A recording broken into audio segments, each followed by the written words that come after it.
What's up everyone, it is Linus and this is TechLineHD. Lenovo has one interesting budget device which is called a K3 Note, but is it any good? Let's not waste any time and get right into it.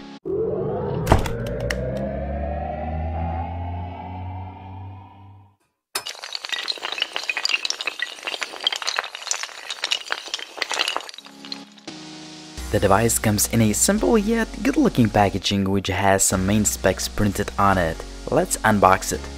There's nothing fancy about the presentation as the device comes with the usual stuff you would expect.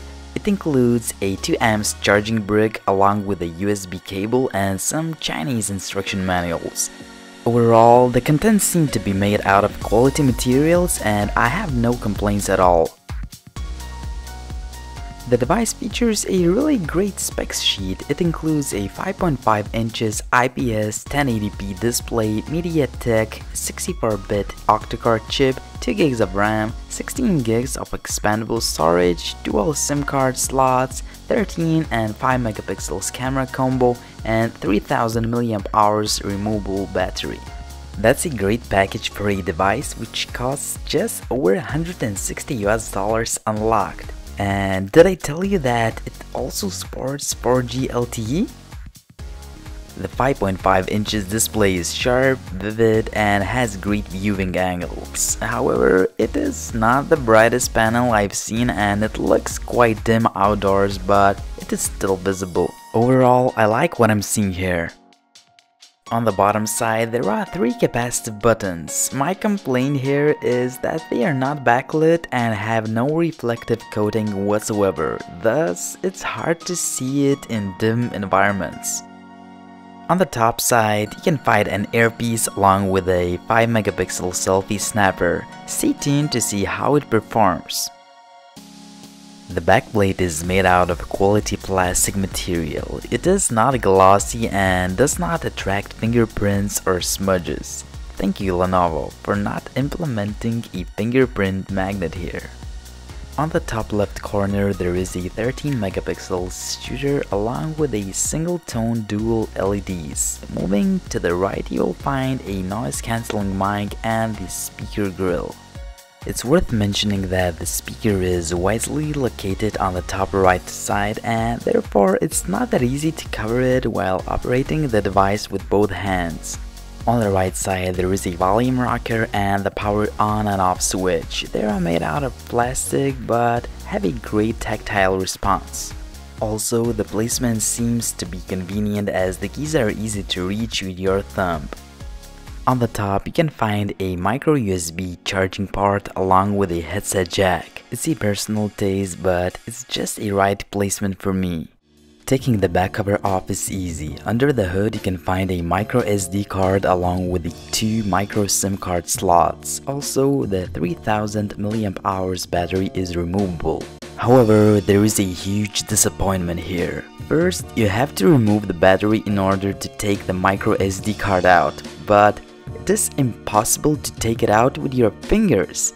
I don't know if it is just my review unit, but it's really annoying as I can't hot swap the battery and always need to look for a knife to remove it.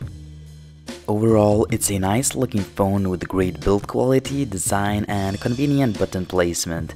And yes, everyone will notice you with that flashy yellow color. The Lenovo K3 Note runs the Vibe UI on top of Android 5.0 Lollipop and Google services pre-installed out of the box. It is a nice looking implementation of Android with some fancy icons and added functionality like gesture controls. It runs smoothly most of the time. I encountered with some minor hiccups there and there, but nothing to be a deal breaker. As usual to the Chinese manufacturers, there is no app drawer, but you have tons of customization options. You can choose from tons of wallpapers, themes, fonts, icon packs, widgets, scroll animations, and so on. I was really surprised by the amount of stuff that is available online. All in all, you can definitely make the UI look the way you want or just install a third-party launcher if you don't like it.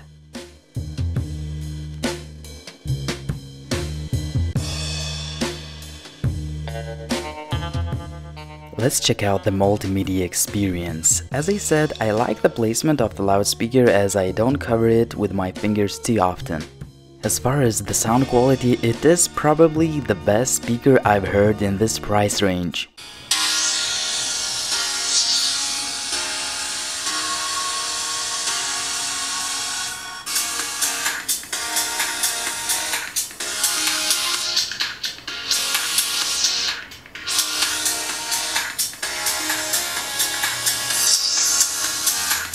It is loud and has quite a balanced and rich sound. However, if you try to cover it, it gets muffled easily. Lenovo's music app is easy to use, runs smoothly, and has tons of settings for a pre-installed player.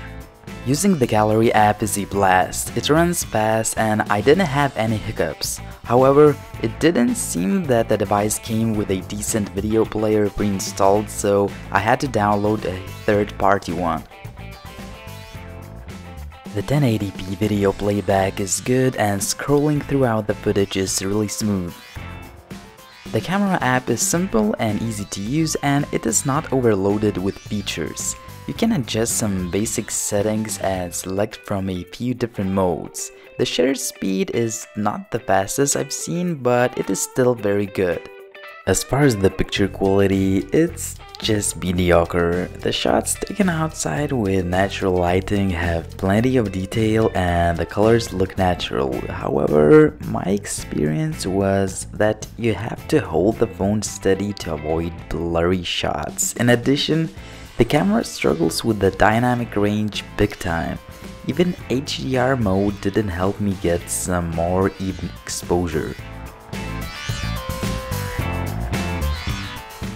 Once you take the device inside with a lot of light, you can still capture some nice looking images with a great amount of resolve detail, but again, here you have to be even more careful about holding the device steady as the shutter speed slows down a bit. If you manage to do that, you can definitely achieve some sharp looking results.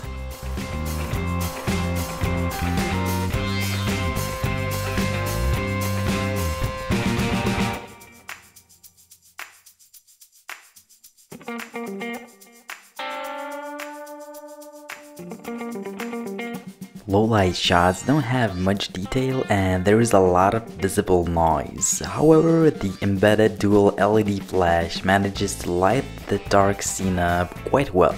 The 5-megapixel selfie shooter is actually pretty good. It has a wide-angle lens, decent amount of detail, so it should be enough for those social media uploads.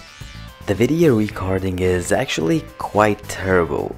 First, the footage does not look sharp at all as the whole scene looks washed out. The colors look okay, but the software seems to be struggling with the auto exposure. It's not the worst cam recorder I've seen, but it is far from the best. Hopefully, Lenovo will fix that with a software update, of course, if it's possible.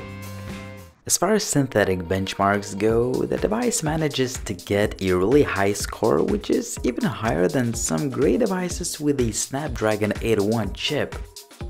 To support the high score, the Lenovo K3 Note handles graphically intensive games without a sweat. Well, there were some skip frames there and there, but nothing annoying.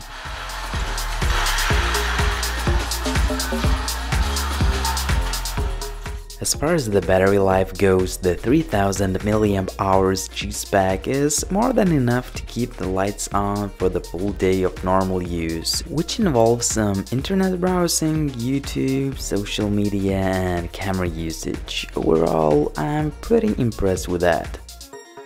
All in all, the Lenovo K3 Note is a great buy for the price of just over $160. It has a huge vibrant screen, great build quality, nice looking UI, and great performance. However, the camera is a hit or miss and the video recording is quite bad. Still, despite a few shortcomings, the device is definitely an impressive piece of hardware for this price and I would definitely recommend it.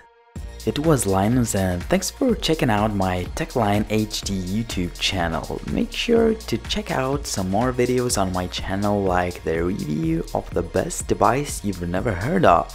If you like my videos and want to see more, please support me by hitting a like button on this video and subscribing to the channel.